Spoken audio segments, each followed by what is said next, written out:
آپ کے چھوٹے بھائی بھی بہت اچھے تھے۔ یہ فقرہ وہ اکثر دیمت سے سنا کرتا تھا۔ طیب حبیب شناختی کارڈ کے اعتبار سے اس سے 2 سال چھوٹا، دیکھنے میں کئی سال بڑا اور در حقیقت ہم عمر ہی تھا۔ دیمت کو پاشا بے کی طبیعت کی بے تکلفی پسند تھی، کیونکہ نہ وہ خود چاہے عبد الرحمن ہو یا جہان ہو، اس کی طبیعت اور مزاج ایک جیسے ہی رہتے تھے۔ وہ عبد الرحمن پاشا کے روپ میں بھی اتنا ہی سنجیدہ مزاج، خاموش طبع تھا اور قدرے تلخ تھا جتنا وہ فطری طور پہ تھا۔ دیمت اس کو پسند کرتی تھی، مگر چونکہ پاشا بے کے برعکس جہان نے ہوٹل گرینڈ کو غیر قانونی سرگرمیوں کے لیے استعمال کرنا شروع کر دیا تھا، اس لیے دیمت اس قسم کے لوگوں کی ہوٹل آمد سے ذرا الجھی رہتی تھی۔ خیر، اس کی ساری دکھتی رگیں وہ جانتا تھا۔ اس کو پتہ تھا کہ کب کس کو کہاں سے دبانا ہے۔ دیمت کے پاس اس مسئلے کا سادہ حل تھا، جو نہ جانے اس کے ذہن میں کیوں نہیں آیا۔ وہ کہہ رہی تھی کہ اس لڑکی جسے ترکی سے بھیجنا ہے کہ واحد کشش اگر اس کا شوہر ہے تو اسے شوہر سے بدگمان کر دیا جائے۔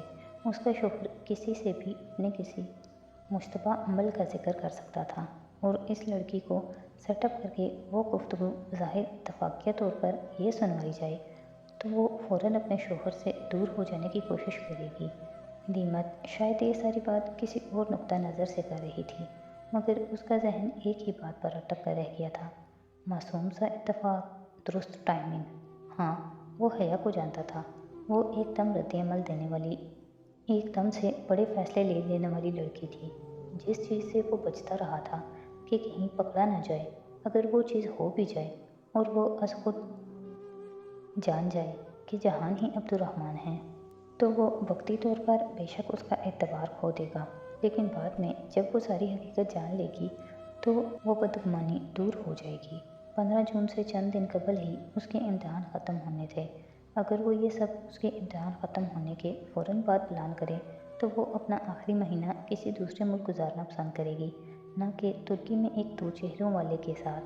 وہ فوراً اس سے دور جانے کا سوچے گی۔ وہ ہمیشہ یہی کرتی تھی۔ جب وہ ایک دفعہ استقلال اسٹریٹ میں ریسٹورانٹ میں ڈنر کے لیے گئے تھے، وہ ڈنر جو جنجر بریڈ توڑنے کی معذرت کے طور پہ تھا، تب بھی وہ غصے میں فوراً اس کے پاس سے چلی گئی تھی۔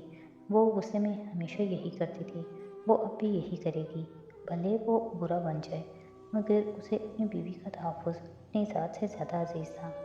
وہ ترکی میں اسے اکیلا چھوڑ کر کبھی نہیں جا سکتا تھا۔ جانے سے قبل اسے یہ مسئلہ نپٹانا تھا۔ دیمت کو اپنے انداز میں متنبع کر کے وہ کچھ دیر سوچتا رہا کہ سیٹ اپ کس کے ساتھ ترتیب دینا چاہیے۔ وہ کون ہوگا جس کو اس کے ساتھ دیکھ کر وہ اس سے دور جانے کا سوچے گی؟ طیب حبیب پاشا۔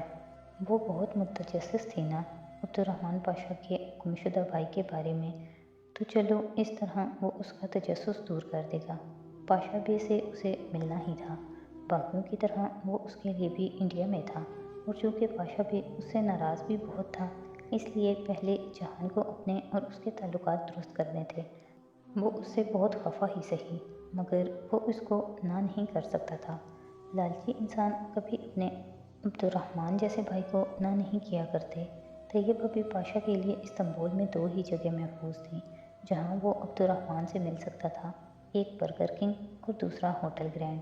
وہ جانتا تھا کہ طیب حبیب استنبول میں ہی ہے، اور چونکہ وہ خود بیوقدہ آ چکا ہے، اس لیے اس نے نہایت مناسب انداز سے اسے پیغام لکھا۔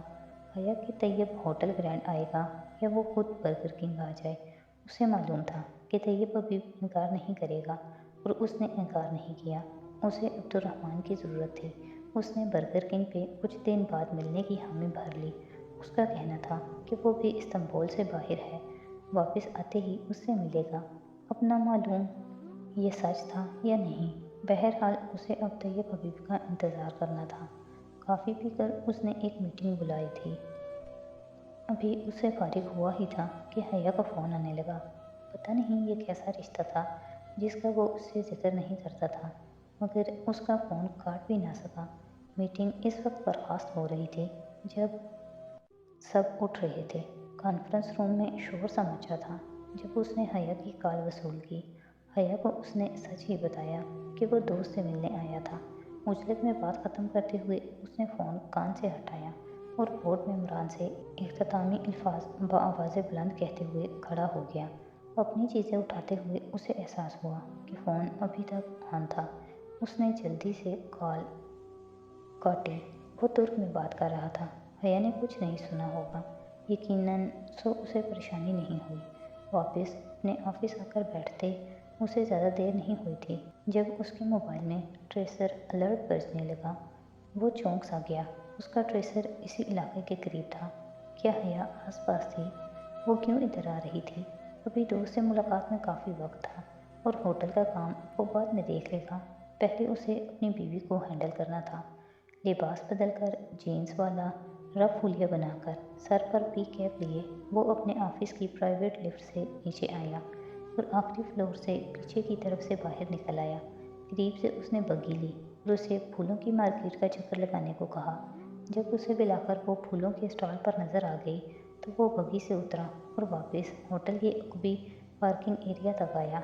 ایک کام کرنا وہ بھول گیا تھا اور بھلے وہ اسے دیکھتی رہے، یہ کام اسے کرنا تھا۔ اس نے اپنے گارڈ کو اپنے والیٹ میں لگی حیا کی تصویر دکھائی۔ یہ لڑکی کبھی تمہیں اپنے آس پاس نظر آئی ہے؟ نہیں سر، گارڈ نے نفی میں سر ہلایا۔